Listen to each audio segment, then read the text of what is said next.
I'm Branson, and this is an introductory video for week 3, module 3 of our course on missional churches and leadership.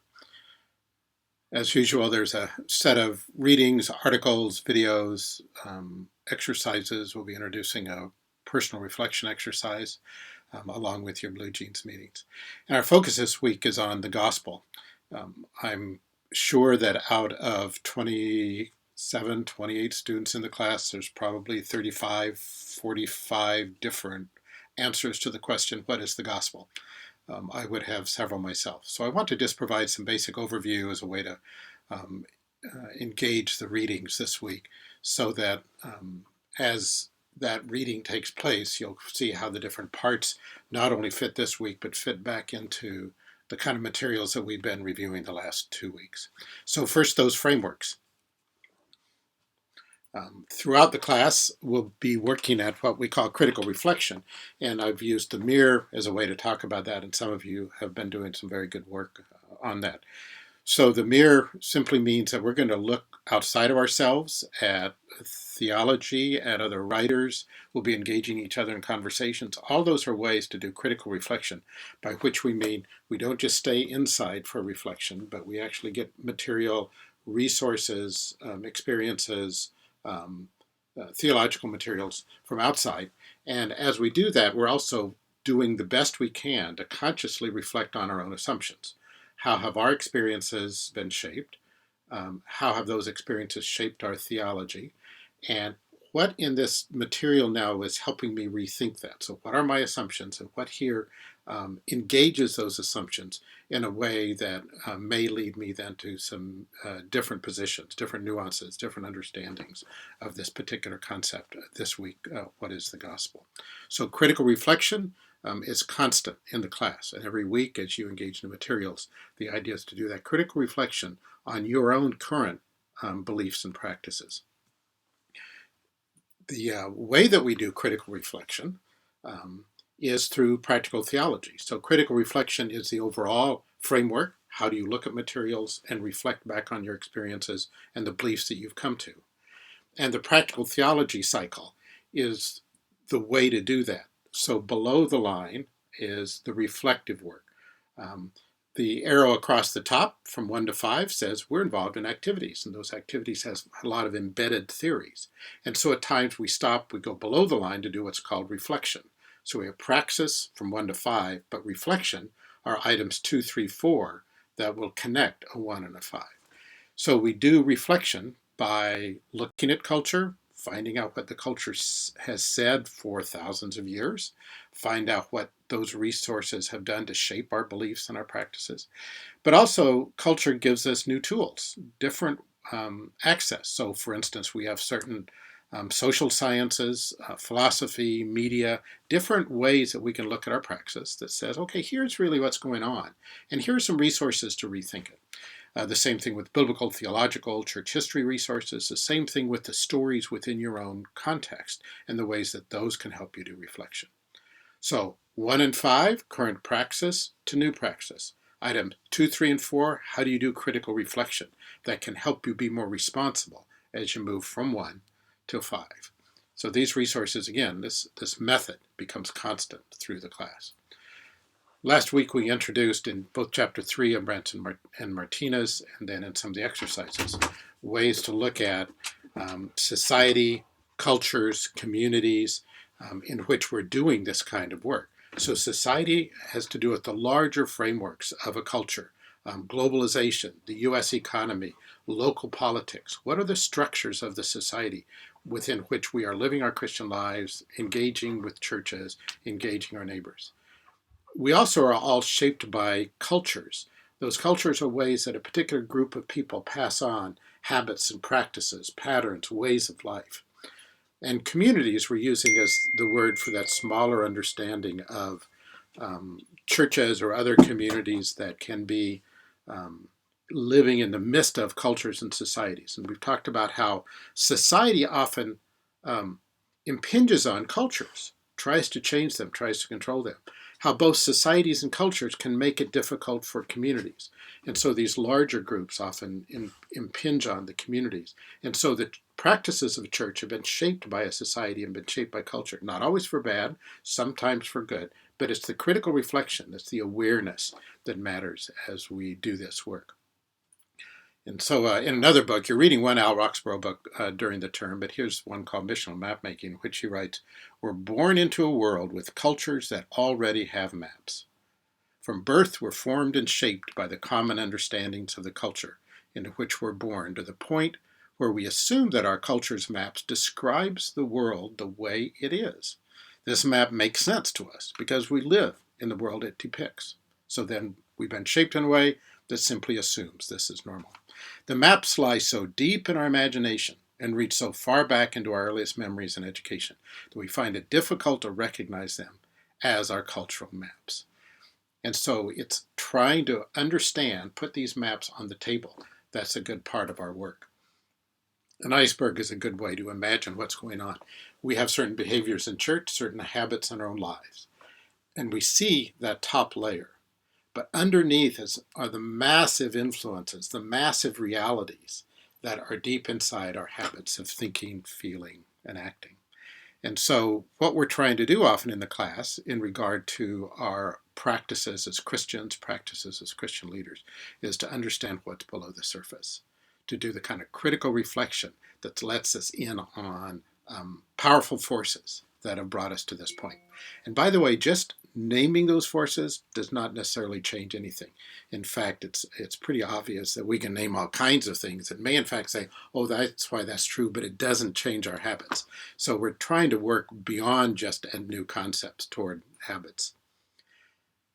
You began with this chart. I've just filled in a few items, and we'll be working with it this week. But let me talk then about how particular realities of the last century or so might be showing up in your church. So in the first couple decades, one of the things that was going on in this country, in industry, and corporations, was a shift from mass marketing to niche marketing, segmenting audiences.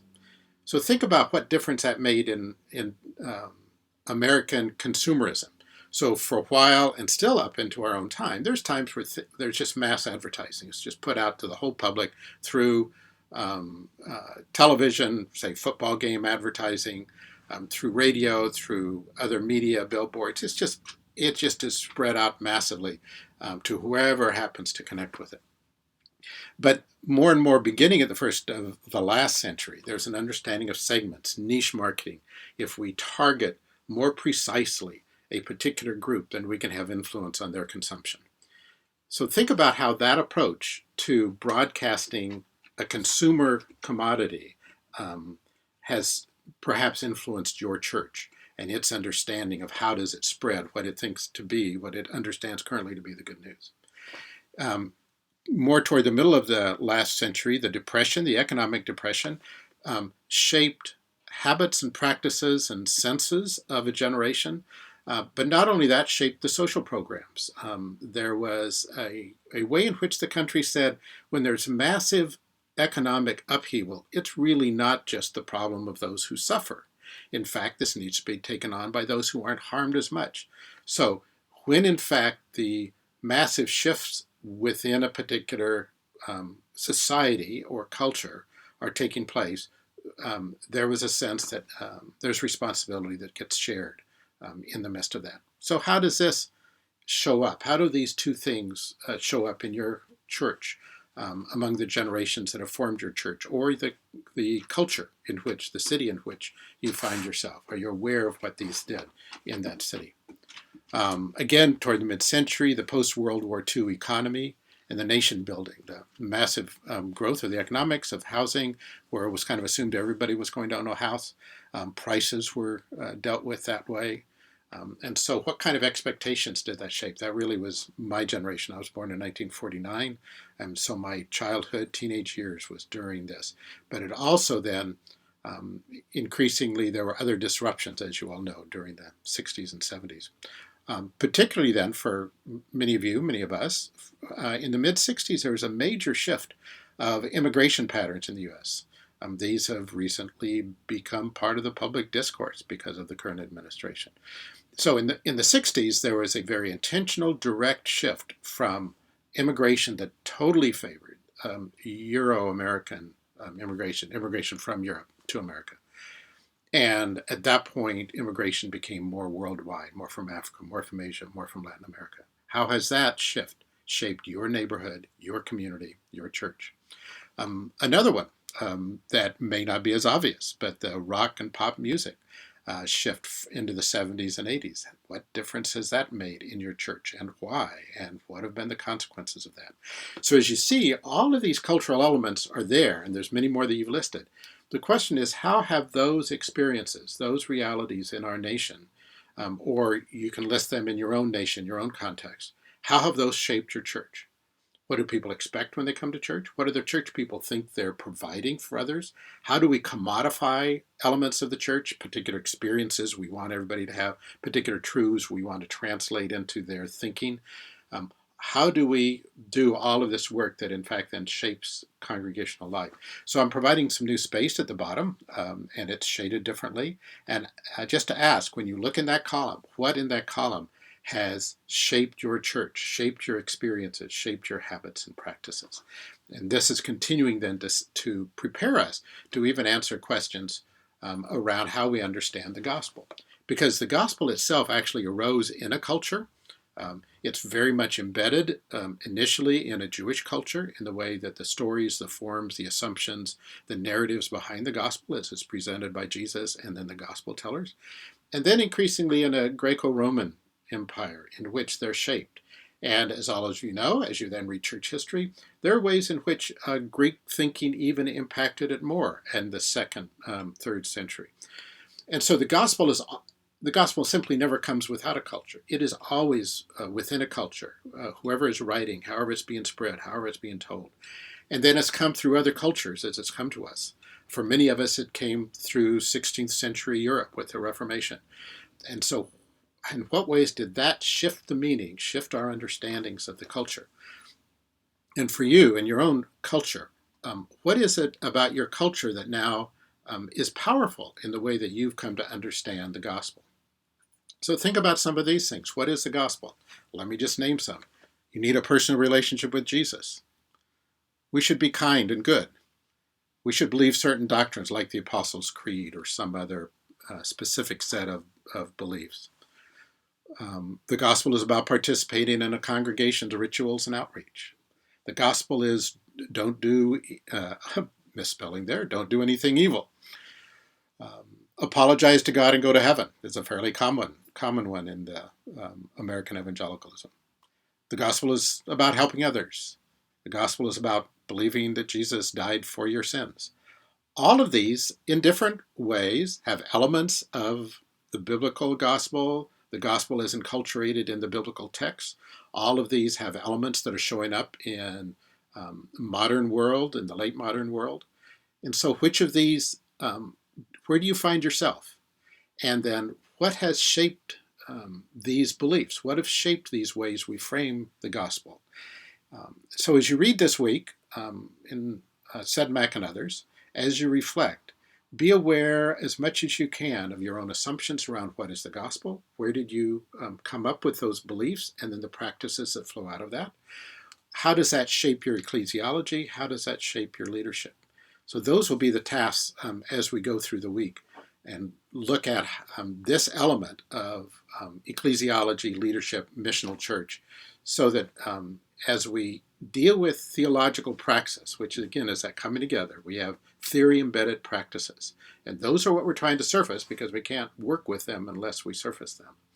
And so best wishes as you engage the reading this week, as you continue to engage each other in your groups. There may be some shift, but I will keep you all notified of that. And be assured all the time, too, as I read your comments, engage with you, pray for you, that I really appreciate the hard work you're doing and look forward to how this week goes. God bless you as you continue this work.